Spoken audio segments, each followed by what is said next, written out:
Hey everyone, Anthony for Diesel. I'll try and make it quick, but just wanted to have a chit chat with everyone about what vehicles we can actually buy today to replace our traditional four-wheel drives. I mean, for people that have been around for the last number of decades, my father started off, he had the GQ Patrol, 80 series, 100 series, blah, blah, blah, now we're into the Prados, I think the 120 personally, I still think the 120 is one of the best cars ever built.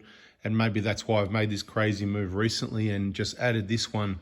This is the last addition to my collection. I say collection because I seem to be accumulating these older cars. I've got money to buy a newer vehicle as part of the business, obviously, tax deductions and all that sort of thing as well. And I'm finding it very difficult to make a decision on if any of these vehicles are really suitable, these new vehicles for purchase. So I'm just going to run you through my thinking, my mind, and you can let me know in the comments if you agree or you've got a different opinion. I'm always interested. I do have a look at the comments, sometimes quickly.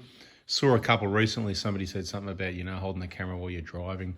Look, quite often I've got my friend or Mitch with me, and sometimes they sit behind me and they hold the camera, so their hands they're strapped in with the seatbelt but leaning forward and holding the camera right. That's why it's up against me, wobbles around a bit. I don't think I could handle driving and trying to work out where the camera is at the same time.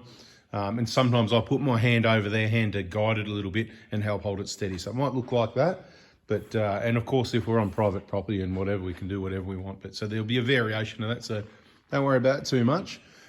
What I've done recently, I've driven the new Prado a couple of times at Toyota dealers, or from Toyota dealers. I haven't seen anyone that's got one. If somebody's got one and they want to bring it around, and we'll do a bit of a review, have a chat about it, see if they're happy with it. I'll have a look around a bit more, maybe drive it a bit more extensively. I'll probably road test one a bit further again. I think we just let it all settle down a bit. A lot of people are jumping onto them really early before they know the vehicle, or if maybe they've made the right decision. A lot of the ones I've seen on the road and out on trips, I just say that type of people are different. Like some people buy Range Rovers, right? Some people buy Jeeps. Some people buy FJ Cruisers. And then there's us that buy Prados. Now, to me, it's not a Prado. Now, it's a nice refined vehicle, but it's got a number of issues that don't fit within the normal Toyota full drive in Australia guidelines, in my opinion, which is why the best vehicle, I've had a lot of new vehicles, a lot of used vehicles. I've been through a lot of vehicles. The 120 Prado, that 2008 that we've got, over 10 years now, I think. And certainly the best car I've ever had is what I believe. And that's why I don't hold back in the maintenance program and looking for items to replace to keep it like new, because I want to get those parts and get those replacement items and get it done while I can. And I suppose that's one way you should be thinking with getting your injector kit from me or your BFE kit and that sort of thing. Whether you want to get a new engine or a turbo, whatever you want to get, it's time to start thinking that way, because we don't know how long these parts and supplies will be available for. It's something to think about. But so what I've done, I really like that vehicle. Also acquired a 150 Prado 2013. A few years ago, the 2013 Hilux. So we got the ute there as well. That's handy on the farm, doing a few things like that. And of course, every vehicle has its use. So it's like, once I had the ute again, I've had Hiluxes before, well over 10 years, 2011, I think was the last new Hilux I purchased, a 5-speed manual diesel. So I've had a lot of vehicles, and I've always been happy when I'm looking at vehicles. I don't really have an issue. I'm like, oh, you don't like this or you don't like that too much, but it's not a big deal and you work your way around it. I'm really struggling at the moment. Okay, so the 300 series came out. I didn't like the look of it at all. It has grown on me. I'm not saying I love the look of it, but it's okay. It's quite acceptable. I'm okay with the whole shape and everything of the 300. The engine is being smaller than the V8. I don't think that's an issue. I think a 3.3 litre V6. It's not much bigger than the Prado, really. They're all full-size four-wheel drives. This is the problem. So the ones with the small 4 cylinders are, in my opinion, underpowered, especially when, e.g. that 250 Prado, they weigh in at about 2.5 tonne. By the time you put fuel in the car, minimal gear in the car, and put a family of 5, you're going to be at your limit. I think it's 3,100 kilos. So there's no room for modifications, camping gear and whatever. Then you've got GV upgrades, more money. And who said somebody, putting their name to it, an engineer, is going to make it safe and make it all okay? Because look, in my opinion, it's not. That's another video, it's another story. So You know, we've got these older vehicles. I'm happy with all of those. Look at the Prado. I'm not happy with that. You're talking about $100,000, you know, more or less, depends what model you get. And then I got what I believe to be a good pricing of about $74,000 for a GX. And I thought, okay, that could be, even though I don't like the car, it's cheap, you know, we'll get one, we'll give it a go. It's going to have more space in the back and all that sort of thing. It's still going to come out heavy. It's probably to do with all the batteries and all that strap on. It's not a hybrid, okay? It's not there's a lot of people like me that love and understand Toyota petrol hybrids the way they are these days. We know how good they are. We love them. They're efficient. They're going to be awesome having that electric motor, the torque. A diesel hybrid is just not it, people, okay? So I really don't like it. Even if I do buy one at some stage, which I can't see it happening, to be honest, but you never know, anything might happen. If they were available and it was 74, I'd probably buy one just to get around the vehicle, get to know it, have a look at it. I have a plan with these new cars. We'll call it a 2-year plan, right? It's going to come, it's going to go in about 2 years. Doesn't mean I don't have 2 or 3 at once, but they're all going to go in about 2 years. If I like it, it'll stay longer. If I don't like it, it'll be gone sooner. So it could be gone in 6 months, if you know what I mean. And that's what I think would happen with the 250, to be quite honest. But I think everything's going to settle down a bit. There's a lot of hype. There's a lot of talk about it's very popular and everyone's buying it. Well, new things, that's what happens, even whether it's good or not. You know, we already know that. But when I go past Toyota dealers, I see a few of them sitting out on the lot. I see them I've got eyes, I can work things out. And I say, there's the talk on one hand and what I'm seeing on the ground is the other. You can go and get yourself a new Prado tomorrow, as far as I'm concerned.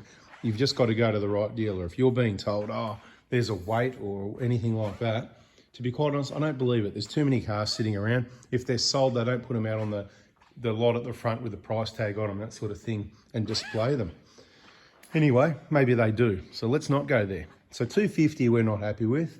300 series, okay, it's obvious choice, isn't it? Because you can get a GX for about 100 grand. So you just move on to the 300 series GX, don't you?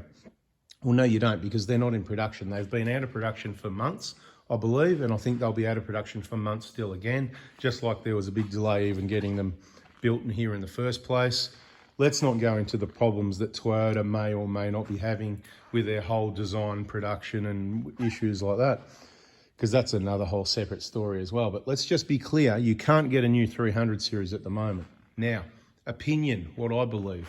Maybe there's definitely some issues with the engine and that 5 point whatever litre sump's not a lot of oil for a twin turbo V6 grunt towing a 3-ton caravan and all that up in North Australia with 0-20 oil, right? But let's not go there. That's not this video either. I'm just trying to give you my thoughts on why. So the 300 series might not be an ideal choice for longevity either, given the fact that there is some issues already.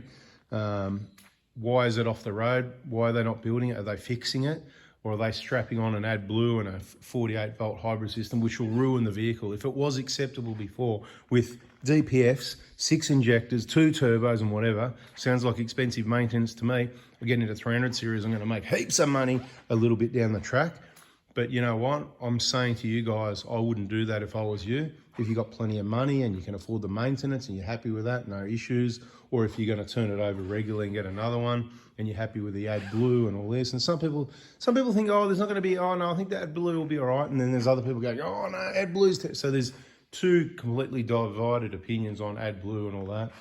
AdBlue, basically, it's an injection. It's to sort out the nitrogen oxides or whatever instead of the EGR system. So it's kind of good because you won't have EGR. You'll have DPF and AdBlue instead of an EGR system, right? So now that you know that, so hit the like button, subscribe, turn the bell, and you might learn something here. But just the way I think, can't get a 300, not happy with a 250. What else is there? There's all sorts of makes and models. I won't go to any Mitsubishi ever. Isuzu, a bit cheap for me, although they're mechanical and driveline. It's not the car that I'm after. If I'm going to buy a car at the moment, I'm thinking about a future tow vehicle, get one while I can. And I'm sort of thinking about the Patrol, but then I'm thinking, hang on, last of a model, could get old and dated quickly. It's a V8, choose the juice. There's a lot of pros and cons, but it's kind of looking like the best option at the moment.